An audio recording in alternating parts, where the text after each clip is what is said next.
Okay. Hi, everyone. Hi. How are you doing? Great. It's not that bad being here. When you live in Chicago, I can tell you, on a day like today. Yeah.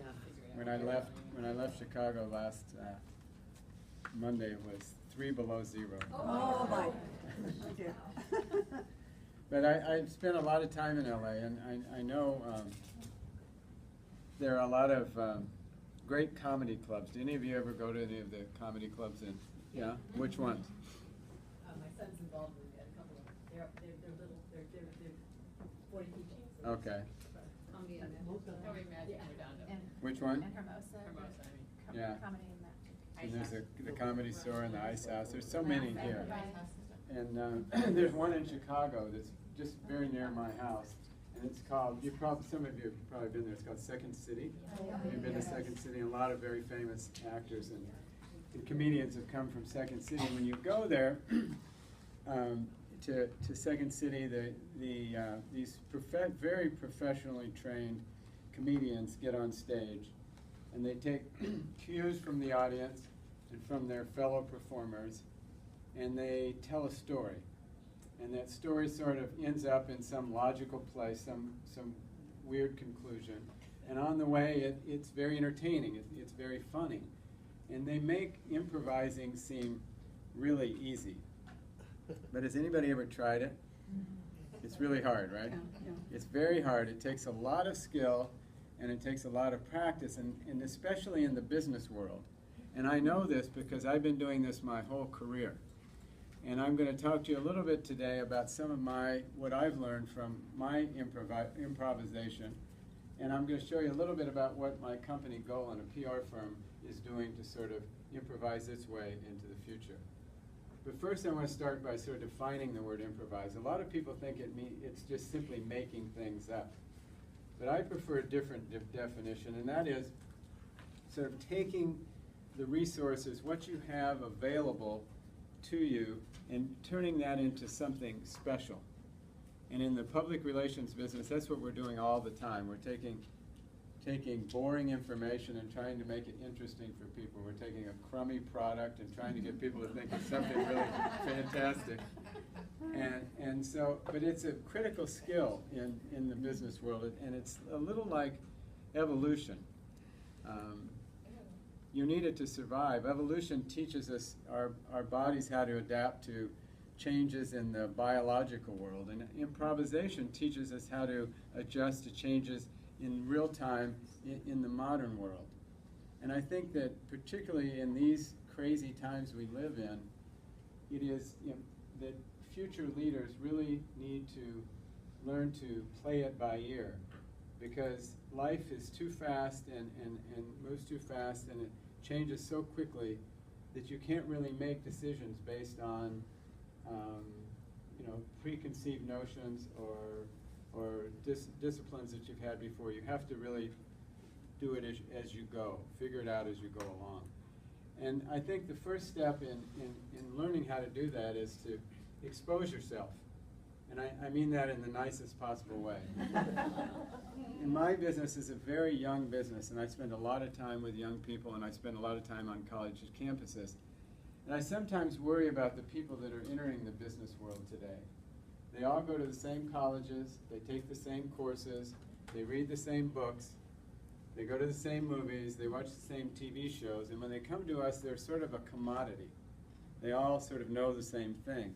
Meanwhile, some of our clients like McDonald's and Toyota and Unilever are facing really big, difficult challenges, and they're looking for people with fresh perspectives and new ideas to help them solve some of these problems.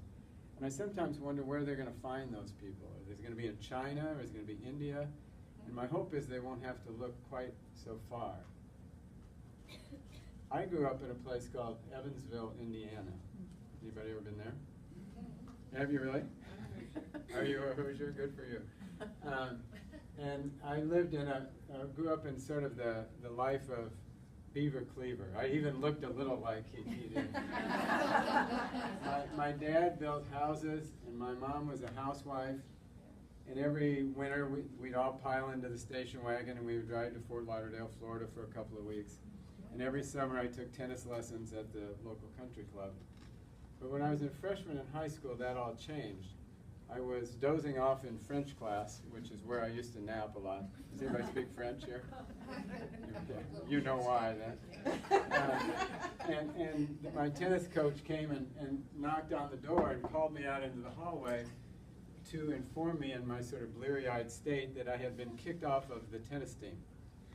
And he went on to explain that a mother of a player on a competing school had reported me to whoever cared about these things for playing in a tournament with a bunch of older men over the weekend, which was apparently against the rules.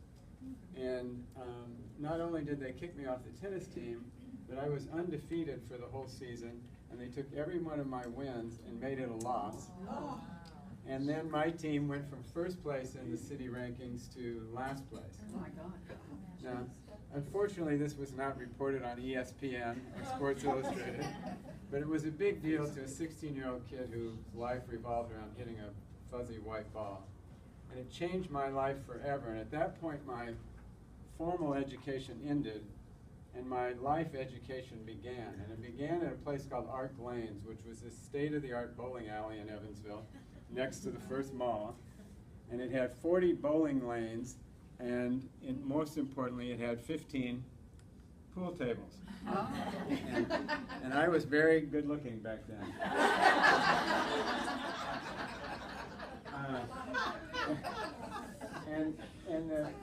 And the faculty at Arc Lanes were a bunch of dropouts and delinquents with names like Fat Beckham, Red Dog, Baby Pod. Instead of teaching me English and math, they taught me drinking, smoking, cruising, hustling, bank shots, and sex. But I didn't do very well in that last class. But I learned a lot at Arc Lanes, and one of the things I learned is that you don't get new ideas out of the clear blue sky. They don't just come to you like lightning. You get new ideas by connecting the information you already have in your head in new and different ways. And that's where creativity comes from. And I'll show you on a very elaborate chart of a pool table. If you can see on the top, if you only have one or two experiences in your life, then your options are kind of limited when it comes to new ideas. But if you have lots of experiences, you've done lots of different things, it's all in your head, your options are really unlimited. And I work in an idea business, and I've always had more ideas than everybody else. And it's not because I'm smarter or because I'm better educated, it's because I have more balls than they do. So I encourage people to think of your life a little like these big magazine racks that you'd see at LAX. And the next time you're standing in front of it, instead of picking out People Magazine or Business Week or Cosmopolitan or whatever it is you like to read, try something new. Pick a magazine that you've never read before, like Inked magazine, which is all about tattoos, or Guns and Ammo, which is it's all about guns and ammo. Or one of my favorites is called Scrapbooking and Beyond. It's a titillating publication. But the idea is every time you open a new magazine that you've never read before, it's like opening a door to a new world where other people live that are different than you, who have different ideas and different passions and have lived different lives. And you can apply that same principle to books, to movies, to television shows, to food, to almost anything. Because the only way that you can stay relevant today is by stepping outside of your comfort zone. And I think that becomes even more important as we get older, because we become creatures of habit. We like on the weekends to go to our favorite restaurant. We like to get our favorite booth. We order the same dish that we always do, the same wine. When we go on vacation, we go to the same destination. We stay in the same hotel. My wife even asked for the same room that we had the year before.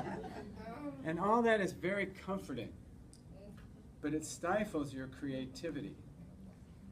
Improvisation and trying something new is the only antidote to having stale ideas.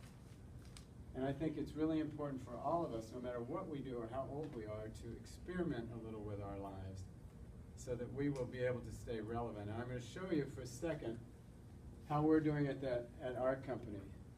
A year or so ago, we created what we call the Golan Unternship.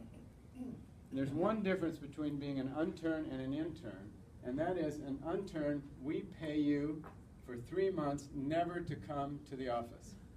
You never come to work. We pay you to go out into the world and do things you have never done before. And after 3 months of doing all of these things, you come back and work for us in a full-time job, and you use all of those experiences you've had to help bring new ideas to our people and to our clients. Last year we chose an intern. We narrowed it down from hundreds of applications to 3 people. We brought them to Chicago on a freezing cold day. We gave them each $40 and said, go out into the city and do something you've never done before, and we filmed them. One woman rode on the Ferris wheel, which I didn't even know was open. It was so cold. Another woman talked to Lou Malnati's Pizza into letting her make a pizza in their kitchen, and the third guy stood out on Michigan Avenue and helped a homeless man raise money for 2 hours. And in the end, we chose him, and here is a video of what he did on his internship this summer. His name is Akinbola Richardson.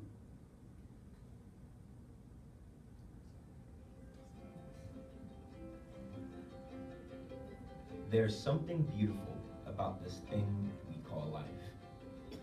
For me, it seemed so random and spontaneous, but through opportunity, I've discovered it's not random at all. That underneath the layers of our life, there lives this beautifully chaotic, structured symphony. A symphony where our unlikely experiences are the instruments and we are the composers. Our experiences determine the rhythm of the songs we share with friends, family, colleagues, and the world. Well, here's the rhythm of my newest song.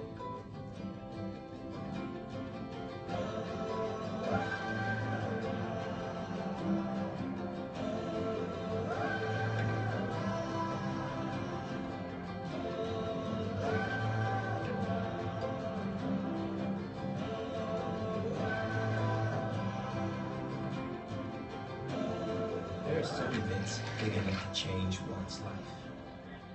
Well, I'm proud to say the Golan Unternship did just that. It's made me happier. It's made me stronger. It's made my heart bigger and my mind sharper. It strengthened my persuasive skills and multiplied my creativity. And it did this by giving me new experiences, new instruments for my song. And it's all thanks to doing things I have never done before.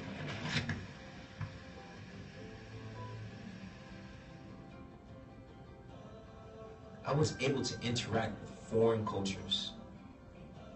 I did things that pushed my limits. I saw how vast the world truly is. And I saw how vast I truly am.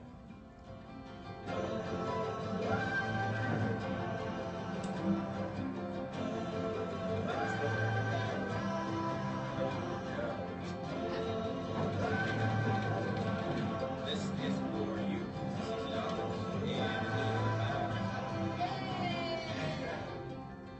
I was inspired to truly live. And in truly living, I was able to see myself in a way that I have never seen it. And this new perspective of my life has helped me gain a new perspective on the world. And it's all thanks to the Golan Unternship. What will be the rhythm of your song? Thank you.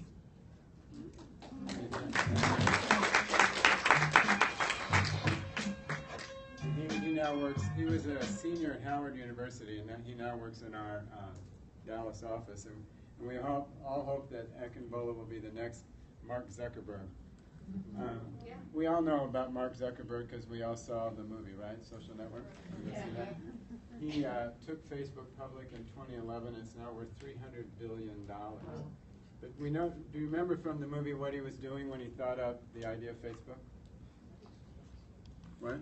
Going to school. Yeah, he's going to school, just like Bill Gates did when he set up Microsoft, Michael Dell, the guy Neil Blumenthal of Warby Parker. They were all students. Students come up with the best ideas, but they're all improvising. They have no idea what they've created, but they spend a lot of time and energy trying to turn these ideas into something special. And my version of Facebook was called Sober Chauffeur, a discreet service for the drinking class. Like Facebook, the idea is very simple. I was living in Los Angeles, where, as you know, people have to drive long distances, and they love to have a little wine in the process, which creates a little bit of a problem. So with Sober Chauffeur, when you went out, you simply called Sober Chauffeur after you've had a few drinks, and we would come pick you up and drive you home in your car. And we'd have another driver follow that driver and pick him up and take him back to work. Today, it probably would have been Uber. Yeah. Back then, not so much. But everybody loved the idea. I was, every LA newspaper wrote a story about me.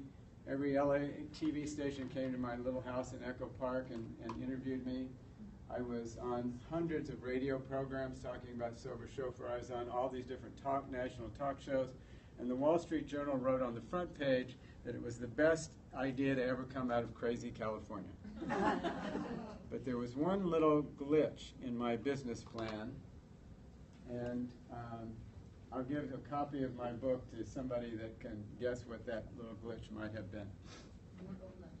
I was old enough to drive. You had to get a permit to be able to drive that as a chauffeur for that. No, we had permits. We had plenty of permits, yes? Liability? No, we had insurance. Not enough people to drive? No, we had lots of unemployed Did you get actors and paid? actresses. Not paid, or? They couldn't contact you because they were too drunk to figure out the You number. win, but you already have my book. I'll give it away. Okay, you can give somebody else.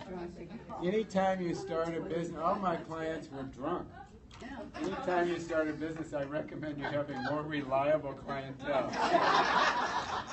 Because what would happen, they would call around 6 or 7 and say, I'm going out tonight, and we're going to be at this and such a place. I'm going to call you to come pick me up. And then they'd get drunk, and they would forget, and they would never call.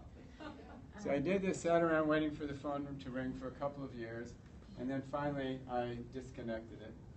And the question was I a failure? Yes, I was a big failure. The company didn't make any money, and I finally had to shut it down. But I got to be the CEO. I was the chief marketing officer. I was the head of HR. I hired all the drivers. I was the spokesman for the company. I was the head of marketing, and I even got to be a great chauffeur in the process. So I learned a lot, and the most important thing I learned was how to be an entrepreneur, and how to deal with other people who were entrepreneurs, like this guy. Everybody knows Jeff Bezos. When Jeff, he was not a college student when he started Amazon. He was in his early 30s, and he developed a business plan driving cross country from Boston to Seattle.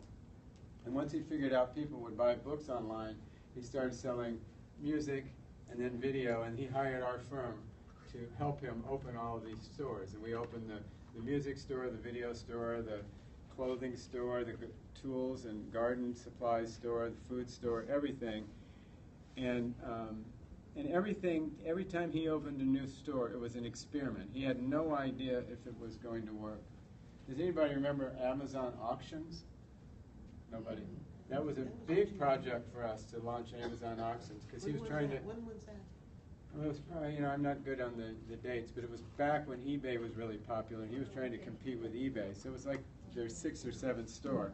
But it was a total failure, but Jeff didn't care. He was sort of a pioneer, and once he figured out that people would buy, he was selling everything you could possibly buy online, he started selling excess storage space and became the leader in cloud computing. He sends rockets into outer space. He bought the Washington Post, and he's dreaming of having drones like this deliver packages to your front yard. Jeff is a pioneer, and just like many pioneers, sometimes he gets lost. But he didn't really care. He would just pick up and go on and do something else. And people used to complain that about the volatile nature of Amazon stock. And you know what he said to him? He said, don't buy it. And unfortunately, I took his advice and never bought it. But my point is, everybody has an idea, whether you're a college student or anyone else, and my suggestion is to run with it. Because even if you fail, like I did with Sober Chauffeur, you learn an enormous amount about business and about your career and about yourself in the process that'll help you along the way. And one of the ideas we had at Golin 4 years ago, we changed our entire model and we created something called the Bridge. And it was all this new technology. It was sort of a social media listening center that we installed in every one of our 50 offices around the world. It was the cutting edge technology, but we really didn't know what to do with it at the time. We figured this was the right thing to do, but we sort of figured it out as we went along.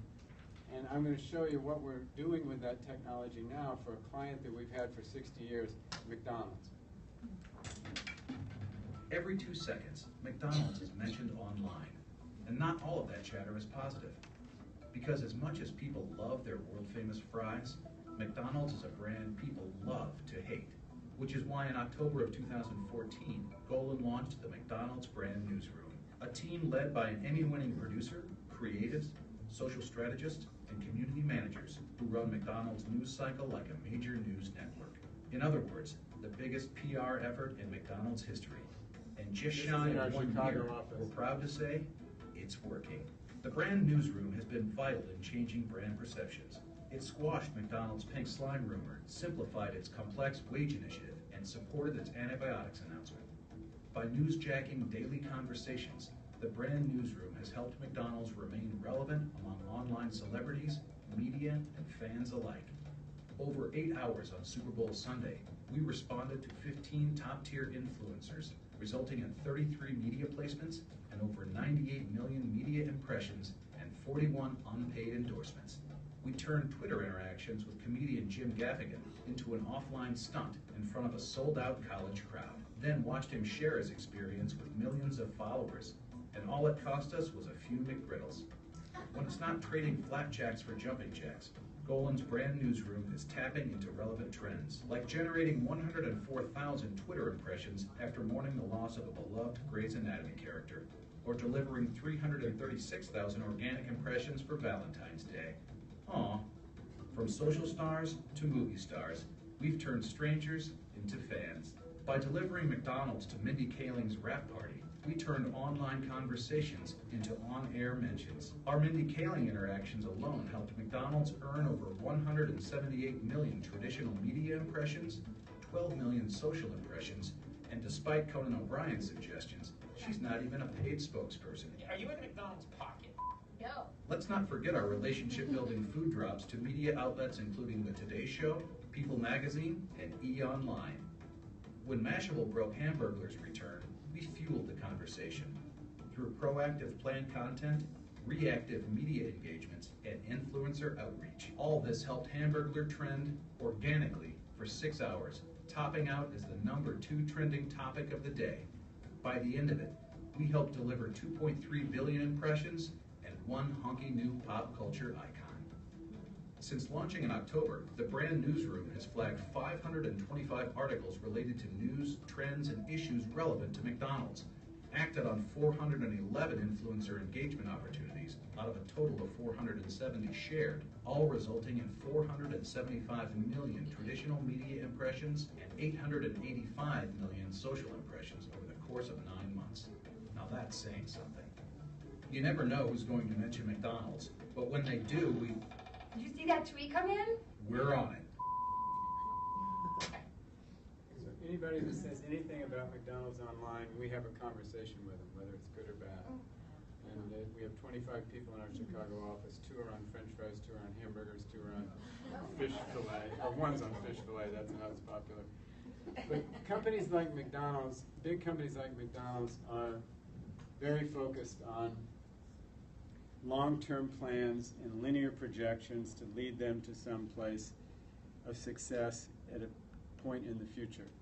But sometimes they lose their way in that process, and they don't have the ability to do all of the research that they need on all the focus groups and the kinds of analytics to make sure they're doing the right things. They have to sort of make decisions based on the information that they have in their hands and their guts.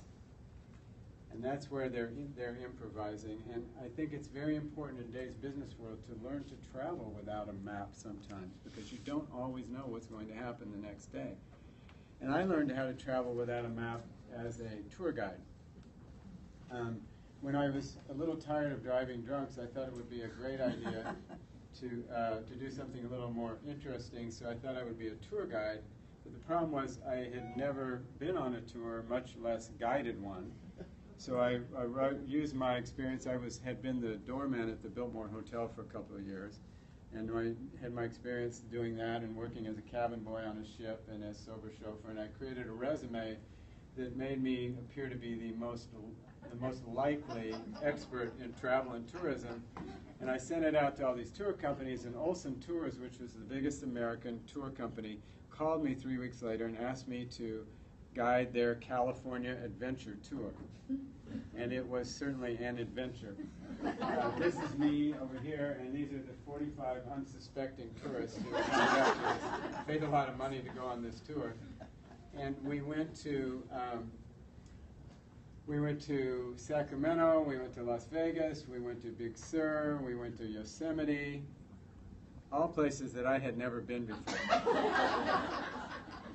So every night when the tour, before the tour left Los Angeles, I went to the library, the LA library, and I checked out all these guidebooks. I had about a dozen guidebooks in my suitcase, and every night after all these people went to bed, I would sit in my hotel room and I would read about the places we were going the next day. And then I would stand on the bus with my microphone in the front of the bus and tell them how tall Bridal Veil Falls were, how many people were involved in the gold rush. And as you can imagine, I wasn't a very good tour guide. But I learned something really important doing this job. I learned that with a little imagination and a little bit of homework, I could convince almost anybody of almost anything. And that became a very valuable trait later in my career, except with this one guy, Steve Jobs.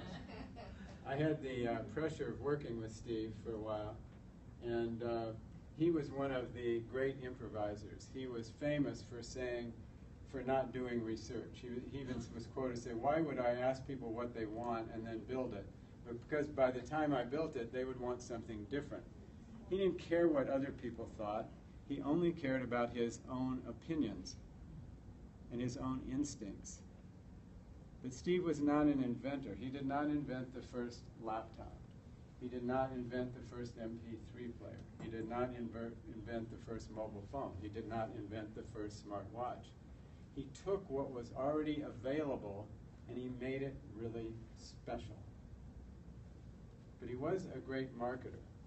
And the interesting thing about Steve Jobs is we would sit as his PR firm and we would put together media plans, which are very simple documents, and it would say the name of the publication we were going to pitch a story to, the name of the reporter, and the story angle. And most CEOs could not be bothered with this minutia. But Steve Jobs sat in every PR meeting we ever had, and we'd go down every single outlet, and he would comment on the story and the reporter, and sometimes he would say, "I'll take that one." And that meant Steve was going to call that reporter and pitch the story. And I've never met a CEO before or after who would take that much time to get to know the media to help sell his product or his company. And interestingly enough, Steve not only would pitch the story, but he would demand that he be on the cover of the magazine. And his favorite magazine was Time magazine, and he convinced them to put him on the cover 8 times, including the week that he died. And interestingly enough, just recently he was on the cover again. So I don't know quite how he managed that for the 9th time. But Steve was, he followed a different path, and by doing that, he was always ahead of the competition and ahead of the consumer. And I encourage everyone that I talk to, no matter what they're doing, to try to find their own path, because that's where you get the most interesting experiences, and that's where you learn the most about your life and where you find the most successfully to work with another guy who's definitely following his own path, and that's Pope Francis.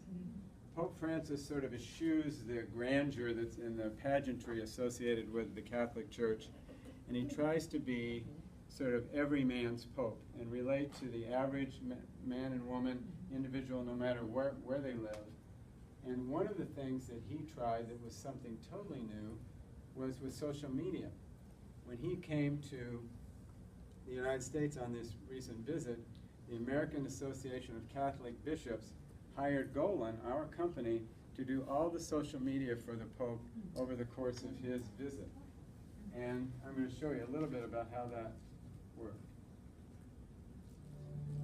The Catholic Church in the U.S. has suffered a 3.1% drop in membership since 2007, with only 16% of millennials identifying as Catholics. With Pope Francis' first visit to the U.S. on the horizon, the U.S. Catholic Church recognized there was an opportunity to leverage some of the inspiration around the Pope. The U.S. Conference of Catholic Bishops hired Golan to break through the noise around the Pope's visit and increase the relevance of the U.S. Catholic Church. How did we do it? By motivating Catholics and non-Catholics to joyously move people to merciful action. With zero paid support, we distilled down 73 billion mentions of the Pope into actionable opportunities that allowed joyful messages to reach a total market audience on a scale never seen before by the Church. The Golan team created 2,462 pieces of social content and 62 videos and GIFs. And did we mention this content generated more than 20 million impressions? That's not even including the 5.1 billion impressions gained by the campaign hashtags Pope in US and Papa in USA. Pope in US, hashtag Pope in US, hashtag Papa en USA. All right. I don't speak Spanish, but I can figure that one out. Throughout the Pope's visit, our team engaged one-on-one with 1,300 fans through social. By asking them to share experiences and what they pray for, we received responses back from 75% of people. When celebrities like Bette Midler, Anderson Cooper, and Shakira tweeted, we captured it and responded within minutes. We drove 20,000 new followers to the USCCB's social channels, all without paid support. So, did we increase the relevance of the U.S. Catholic Church? After Pope Francis' visit, 28% of U.S. adults said they have a more positive view of the Catholic Church. Our team helped open the eyes of many to a new era of evangelism for the Catholic Church in the U.S.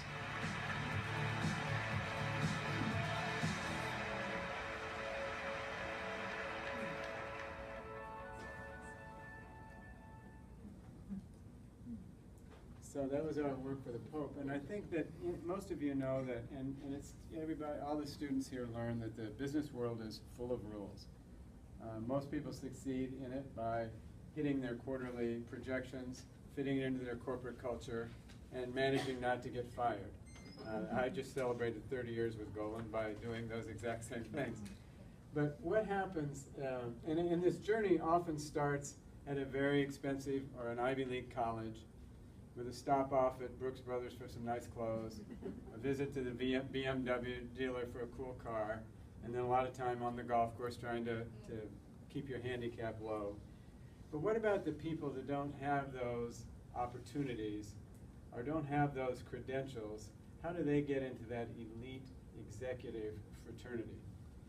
Well, it took me a long time to find that out. After all of my various ventures had failed, and I've only shared a few of my failures with you today, I fell back on my college degree, which is in education, and I became a substitute school teacher in the Los Angeles Unified School District, and I taught at the school that was ranked 7th in the state from the bottom, Wilmington Junior High School. I don't know if you can spot me in this picture. I'm right here. And, huh? Sorry, your name's up there. Yeah. And I taught English and history to junior high kids. And then at night I would drive my motorcycle across town, and I took courses in night school in public relations until I got enough skill and knowledge to start my own firm. And then I was hired by a small boutique in downtown LA. And this photo was taken on the day that company was bought by Golan Harris, the company I work for now. Can anybody spot me in this picture? Top left. Top right hand. Top right. I'm always on the right in every one of these pictures. So. And there was a reason I was in the back row, because nobody in this picture, including myself, ever imagined that I would become the CEO of this company. I had only worked there for a year. I was 36 years old. I had only worked there for a year. I had barely graduated from college. I had never taken a business course. I rode a motorcycle to work. I typed with 2 fingers. I still do. And I didn't know if the Giants were a football team or a baseball team. But I had learned one really important thing. I had learned how to improvise from all these other jobs that I had had. And that allowed me to sort of reinvent myself at every level. I started as an account supervisor, and at every level I sort of reinvented myself to figure out what was needed to be successful at that level. And then I went on to the next level until I became the CEO about a dozen years ago. And now, instead of being bought, I get to buy companies. This is a company we bought in London a couple of years ago. And now I get to be in the front row with a glass of wine, which is much better. And I'm even on the left this time. But the fun part is I still get to improvise. And my latest iteration of that is this year I started at USC. And they called me and asked me if I would be interested in running the public relations program here. And I had no idea about academia whatsoever except teaching in junior high school at Wilmington, which is a little different. But I accepted the job because I thought it would be a new thing for me. I thought I would learn a lot in the process. And it has really been like a new adventure. So I'm so excited to be part of this great school. And I'm still living in Chicago, so I'm sort of back and forth. But it's going to be another experience at this point in my life. It's going to be totally new and totally different. And I'll probably be just as big of a failure as I was at everything else. But I'm sure I'll learn a lot along the way. But my point is that it takes courage to try something new. And often that courage is built one little brick at a time. You start by reading a different magazine than you've never read before, or going to a foreign film that you've never heard of, or going to a Korean restaurant and ordering the spiciest thing on the menu, or maybe doing something in one of your organizations that nobody has ever tried just for the hell of it, or writing a letter to somebody that you've always wanted to work with and never had the chance to. And little by little you build up the courage to almost do anything in the end. And don't worry about failing. When I was a doorman at the Biltmore, I was fired twice. I was kicked off the tennis team. I was lost as a tour guide. I was flunked as a teacher. And the first night of Sober Chauffeur, I thought it would be a good idea to spread my message to all the fancy watering holes in Beverly Hills. So I went to a lot of the fancy restaurants, and I'd have a glass of wine with the bartender, and I'd give him my brochure and my business card and tell him about the service. And then I'd go to another bar and I would repeat this. And the bartenders got more and more excited about what I was doing. And I got more and more inebriated until I was driving down Beverly Drive and I saw a flashing light in my rearview mirror. And it was the Beverly Hills Police. And I don't know if any of you ever been to the Beverly Hills jail. It's, as you imagine, a nice jail. And in my cell, there was a window, and I could see the policemen outside of my cell at 3 o'clock in the morning passing around my brochures and business cards, laughing their asses off because they had arrested the Sober Chauffeur for drunk driving. But I learned from all of these experiences that failure doesn't kill you. And it actually gives you permission and the courage to try something new. So when I'm talking to students or anybody, I always remind them that your career and your life is more than a series of salary increases and promotions. It is the sum total of all the experiences that you have. So I encourage all of you to do everything you can to make yours special. Thank you very much. Okay.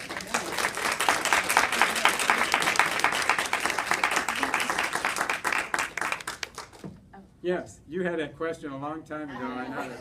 Let's see if I remember it. Did you ever call sober chauffeur? No, but it's a good idea. It is a good idea. You should have patented, maybe you could sue Uber for picking up your idea. Yes, I should try that. Crazy Californians, you know, we're very Yes. litigious, yes, right. You talked a lot about McDonald's. Yeah, They have done a lot of changes. There's a new CEO. yes, I know him took- very well. And he Jim took, Easterbrook. he's from in-house, right? He was, well, they brought him back. He ran McDonald's in the UK, and then he went on to work for a couple of other restaurant companies, and they brought him back to the US and brought him back to McDonald's a couple of years ago. Now, he's done a lot of changes. Yeah. Menu, Yeah. lots of things, simplified and so forth. Do you think that any of this branding the newsroom has had an influence on the decisions that he made? Or were his decisions then passed down to the branding and giving you, decisions that you can answer people with? It's all part of the same thing. Where we started with the bridge was called Our Food, Your Questions. And it was a program that a lot of people don't believe McDonald's food is very high quality. And there's a lot of myths out there. So we started a program, Our Food, Your Questions. And we released videos every couple of weeks about pink slime or some of these different things that people thought. And then anybody that mentioned them online, we would start a conversation trying to answer that. And that was part of their campaign to be more transparent and let people know that they really do serve quality food. And he's a big advocate of that. And since he's taken over, they're going to cage-free eggs and a lot of new initiatives. They put real butter back on the Egg McMuffins. So there's a big program inside McDonald's to have cleaner, healthier food in all of their restaurants. So, but he's doing lots of really smart things that I think that are changing the image. I was running on Wilshire Boulevard a couple of days ago, and I saw a billboard that said, "You thought McDonald's would never change," and then under it said "wrong." So I thought, I had not seen that before, so it's kind of cool. So it was a mutual thing, that's Yeah, great. yeah, yeah. Thank you. Yes. One statement you made is courage is built by experience. Yes. In my experience, experience gave me courage instead. So does that work the other way around? Because as a teenager, I left Lebanon without ever having traveled anywhere in the world and came to LA without flying anywhere except by train, by car, on the seas across the Atlantic, and on Greyhound bus in the southern of the United States in the early 60s. So it took a lot of courage, not experience, because I had no idea what I was facing. I had no fear because I did not know what to fear. So I did not have the courage because I had no experience, and so therefore courage came as I experienced. And there were times after I got here, I said, how did I do that? Yeah. And I started to read about how you travel on Greyhound in the South in the 60s before the civil rights. And when I started to read the history, and I said, how did I do that? If I known that, I would not have done it. So I don't know whether it's faith that came first or trust, like the one of the values that you have. And then Well, I traveled a lot when I traveled around the world when I was 20 years old, and sometimes I think one of the aspects of it was almost stupidity, because I really didn't know at that time how dangerous the things I was doing really were. But by doing them, you realize you get a little stronger. Every time you do something different, you get a little bit stronger, and you think, now I can do something else. And I think that's what I mean by building the courage. Sometimes it's almost accidental. But in your case, it sounds like that was a very brave move. Yeah. Yes. I love your message, and it's very refreshing. My question is, how did the failure not limit your courageousness? You know, in education, you see children who fail and then they don't want to go to school, or they give up on it. Yeah. Or different venues, they don't make the varsity team, and so they don't want to play that sport anymore. I think today the thing that concerns me, I've spoken to lots of colleges in the U.S., and I think young people are afraid. today. They're worried that they're not going to get the perfect job the day they graduate. They're worried about every single thing. I think part of it's their parents, part of it's student loans, part of it's just the pressure that they have on them today. And I think that's the part that worries me. And I think that they should be allowed to fail without thinking that's the end of the world, and be allowed to try something new and different. That's why we did the internship program, to encourage not just this guy, but everybody in our company to try to say, look, try something new, do something different, and if you screw it up, that's okay. You have permission to do that, but I don't think kids today feel they have that permission. They think they've got to be perfect. I totally disagree with that. That's You do? been completely different from my experience with our, I worked with undergrads at a different Uh-huh. university, and then just dealing with our group of kids. I think they seem to be much more courageous than, the studying abroad, or, that never happened, in our day and age. And now at our school, so many kids just take off and they dive into things that I don't know I necessarily would have done. I just think they seem to be more risk takers, maybe than my generation at least was. And it may be USC is a little bit different, because I think the kids here have lots of opportunities. Right. But, even studying abroad is a pretty safe bet these days. You go to London or you go to Paris or somewhere like that for a couple of months. It's not exactly life-threatening in those sort of scenarios. But I think even though they're doing these things, they're stressed out about the rest of their life. They're stressed out about a lot of things that back in when I was younger, I didn't In really. terms of like achievement. Yeah, achievement. I think that, and there's this sort of prescribed path. I speak at schools. I say, how many of you did an internship? Everybody raises their hand. How many did 2? Most of them did 2. How many 3, 4, 5, 6, 7 internships? And it's like, well, instead of doing 7, maybe you could have done 6 and used that one summer to experience something different than everybody else, because it's all sort of, they're all following that same sort of path that's been prescribed to get the perfect job. This is exactly what you have to do. And I think they're afraid to step off the path and try something totally different.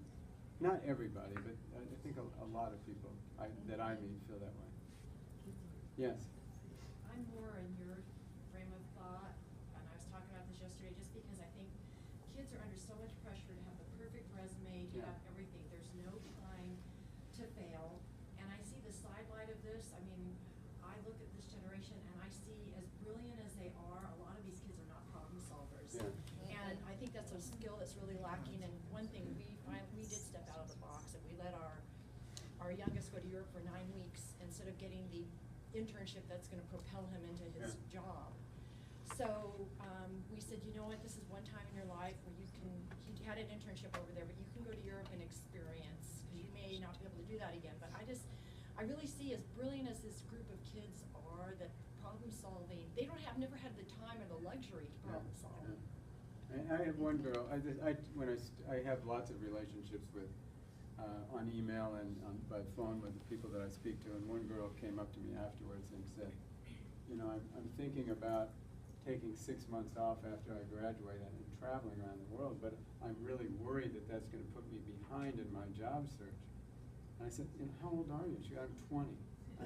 I think you could spare 6 months of your life to do something you've always wanted to do. And, she was already worried that she was going to be 6 months behind. I was like 16 years behind everybody else, and it still worked out okay in my case. Yes? I was a middle school teacher forever and ever, and I think there's so much pressure on kids, they don't know how to deal with failure. Yeah. That they've not been allowed to fail and reap the benefits of picking themselves up and moving on, and so many parents are hovering over them and Taking doing care of everything for them, everything. they have no responsibility. Exactly. I know. So- And then it becomes harder when you get out to the real world, so to speak, to experience that in a big way. And you don't want to take any risks because you're afraid of it. Fred, could you talk about the class that you'll be teaching based on your book? It's going to be a master's seminar honors thing. And each chapter in my book talks about one of these jobs I had and what I learned from it, whether it was being a doorman or being sober chauffeur. I ran a record company in LA and in Indiana, and I was in the music business in Los Angeles. So I did a lot of different things, and each there's a lesson from each of these chapters, and I'm going to try to create it as a workshop. So I'm going to encourage the students to try some of the things, not the things that I did. I'm not a role model for them in any way, shape, or form. But I'm going to try to get them to think a little outside the box. And each chapter will be something that we'll discuss every week, and there'll be like an exercise or something they have to do outside, whether it's, you know, getting an appointment with somebody at a company they've always wanted to work for, or something, encouraging them to try new things. So it'll be very experiential, I hope. Yes? You kind of are actually a refreshing role model for kids. I mean, you really are, because you're what they are, and they may not admit it, and they may not be able to do it, but you actually are the people that a lot of these kids are, and they're just following the rules. I mean, do you ever, so I have a kid in communications and a kid at business school here. Do you ever do a lecture like this just for them that wouldn't be a master's program? I mean, I think that would be really valuable. I'm looking at both my kids who need to read your book, because that's their two ends of the spectrum, but they need to hear exactly what you're saying. And would you ever do something like that? I speak at lots of schools, so lots of. Like this school though, I mean, so sure, would I've you would spoken here actually do before. I don't usually, I don't have time to go out and seek speaking engagements, but I just spoke at 2 universities in China, and I've spoken in Europe and all over the U.S., so I usually try to do it when I have time, when people ask me to. Okay, I mean, it's the students here, I'm just thinking they need to hear what you're saying. Yeah. We have time for maybe one more question. My only experience with a CEO was a client of mine, Randall Lunk. He was at Oracle, chief financial officer there, and then he went to Hewlett Packard. And what interested me about him was he gets along with everybody. Yeah. Charming, never rude, engages. I went to his house and I said, and I introduced myself because my daughter's a friend of his daughter. He says, I know who you are. He knew who everybody was in that house. I think he'd already decided that he knew what they were about and what their situation was. And I think he's gone from great job to great job because of his personality and engaging and getting along with people. And I think it's partly their characteristic of kind of having an insight of who they're dealing with and how to deal with them. Yeah. What do you think? I agree with you. I have a chapter in the book called Enlist an Entourage, and it's all about creating a team of people around you that are supportive of you, that believe in you, and that you like and you can work with and trust, and how important that is in business to have that, no matter where you work. And I think that's, somebody is a good leader. I always think that you can't succeed by yourself, no matter how good you are at doing anything. You need a lot of people to help you succeed, and I think people who are successful usually are good at creating that sort of support from the people around them in their lives, their personal lives and their business lives. Well, thank you all very much. It's been a real pleasure. You know, I have to say that he's your CEO, you're such a wonderful speaker and everything, and he is so quick to respond to emails. It's just, you know, you think he's sitting there waiting for your email. So I appreciate you making me individually feel valued. And we had a little something for you. Thank you very So much. now that you're on campus more. All right, thank you very much. I appreciate it. And you've got to get his book if you don't have it.